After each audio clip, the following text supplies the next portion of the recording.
Hey guys, what's going on? I am Kevin. Welcome, Cinephellas, and I am here with another edition of 7 with Kevin, where I watch everything that you've seen and catch up on things that you may haven't. So, this is the second to last list, and I know I've been doing theme lists, throughout the last few sections of this thing, but for these last 14 movies, the seven in this video and the seven in the final video, I just figured I'd just go back to the old school way and just go from the bottom up. And without further ado, let's get started. Okay, so I will give Ezra credit where credit is due. The young actor, William A. Fitzgerald, is a definite find. He has slight autism, and he brings that to the role of Ezra, the title character, and he makes him like a real um, person with autism. He is always questioning things, he is always curious.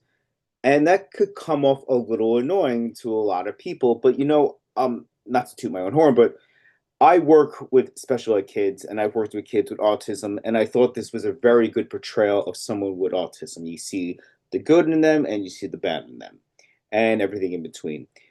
But the movie that he is in my opinion, is morally bankrupt. Here we have Bobby Cannavale playing Ezra's father. He is a stand-up comic who is a mess, who is self-destructive, and just overall not a very good person. It was very hard to sympathize with everything that this guy was doing throughout the whole movie.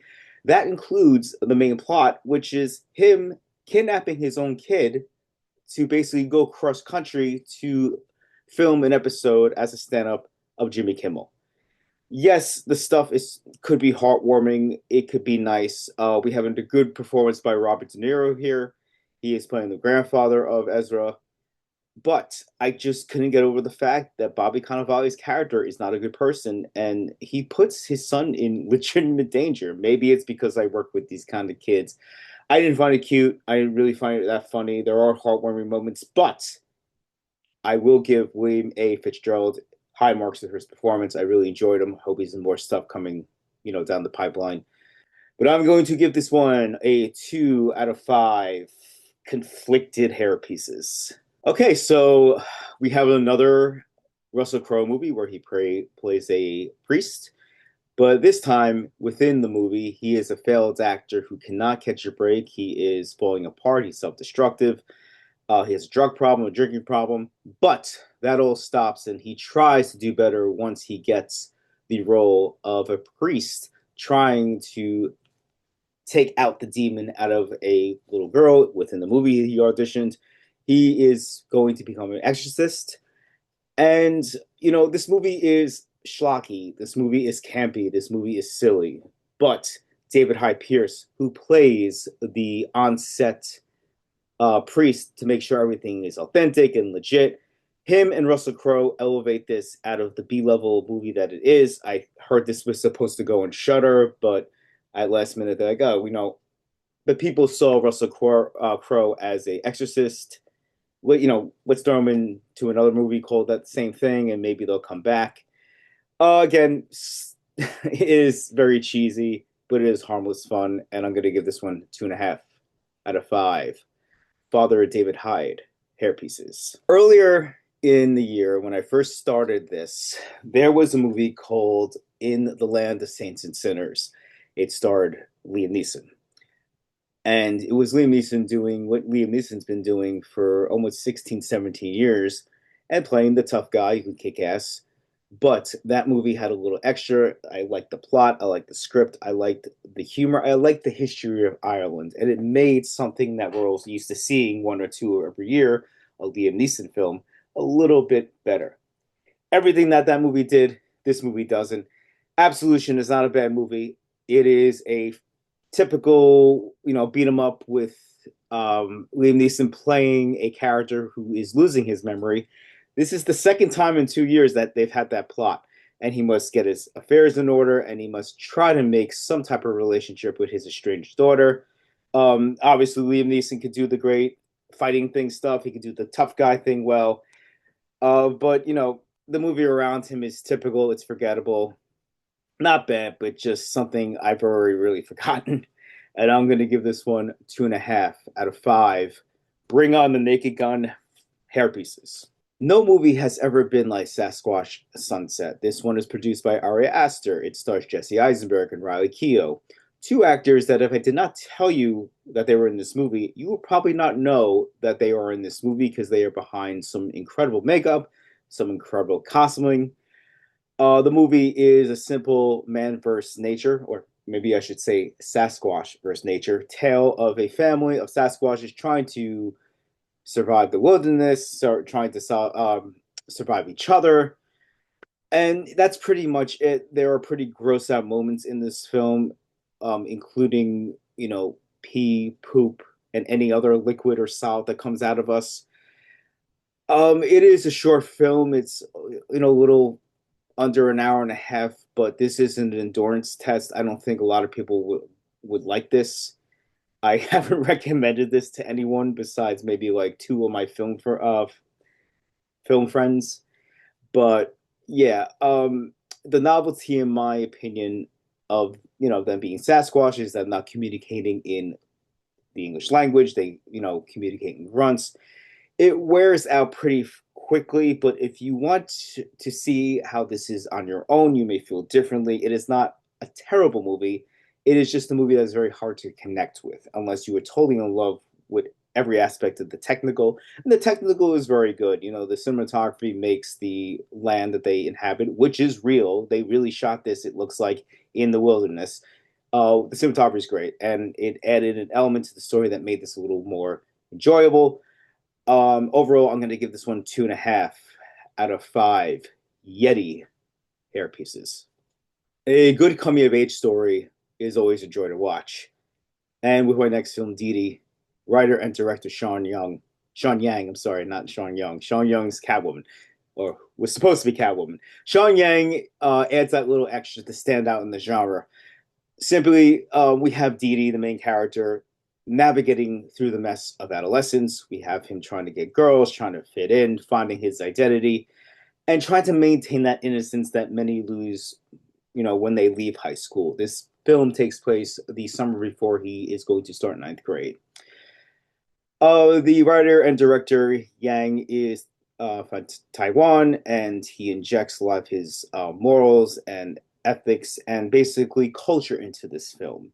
And part of that is him living with a single mother. And I know there are families who are Asian that are divorced, but for the most part, Asian families usually stick together. They're very tight knit. It's a solid nuclear family, and we have this here. We have this woman played by Joan Chen. Joan Chen is fantastic in this movie. She knows she's broken. She knows that she is flawed because she is a single mother, and her mother-in-law lives with them, and she berates this character, and Joan Chen keeps her head up, and Dee Dee is fantastically played by Isaac Yang, and he makes him a relatable teenager, but he also makes him succumb to the negative emotions that any teenager would basically go through. That includes lashing out his mother, which is, when it happens, it's pretty hard because both actors are doing so much together and also doing so much on their own with the characters in their individual scenes. I liked this movie. It was sweet. It was funny. It was real. And, it's just fun to see MySpace top 8 because this movie takes place in the summer of 2008. You got MySpace, you got Facebook, and you got AIM. And it was just fun to see the old style of that. And this movie communicates all the online lingo of that time very well. And I really enjoyed this film. I'm going to give this one 4 out of 5 Dee Dee hairpieces. Nicholas Hoult is having a great summer. I personally liked what he did with Lex Luthor. I will always say that he played it like Tom Cruise.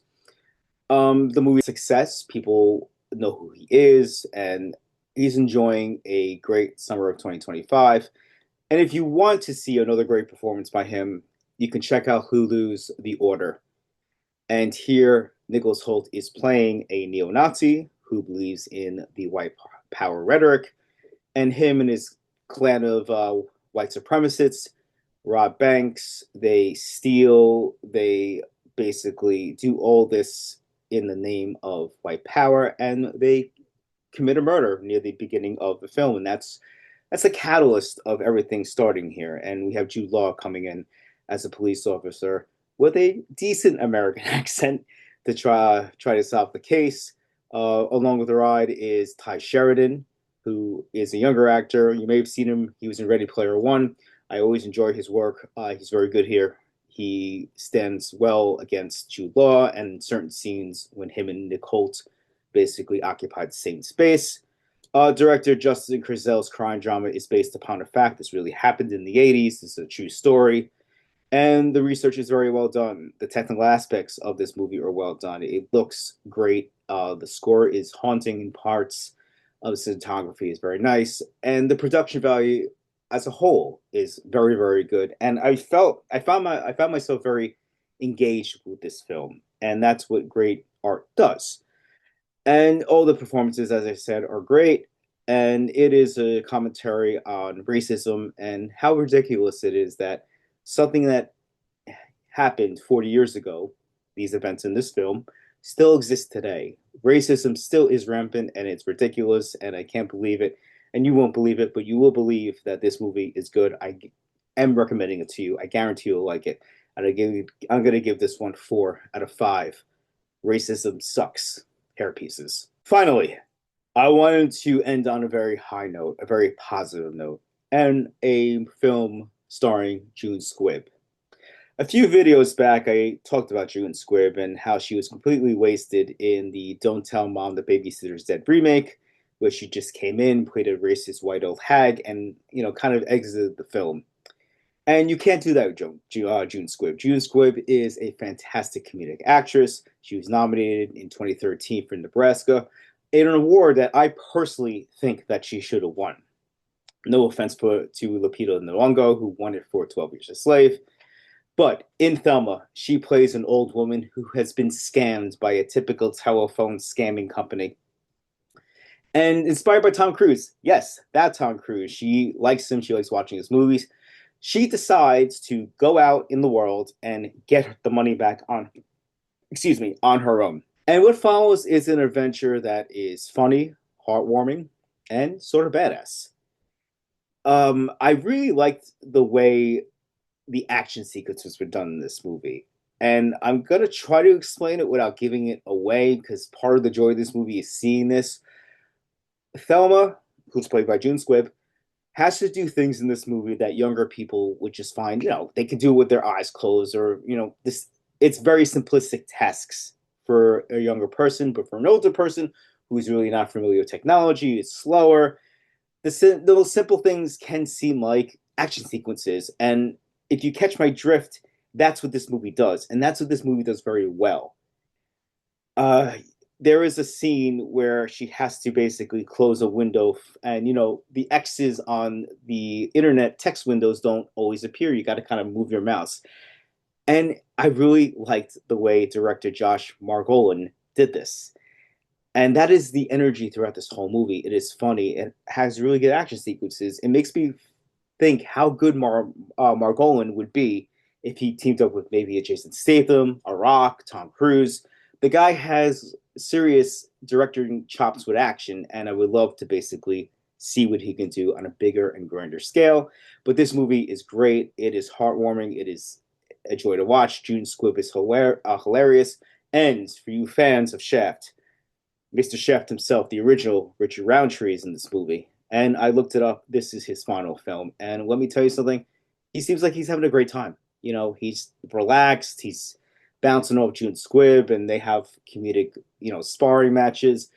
And, it's a sad thing that he's gone, but, the last movie he was in was a good one. And, sometimes that doesn't work out. Sometimes actors leave us, and, the last films are not the best. But I really like this film. This is another one I'm really basically recommending. This is also on Hulu.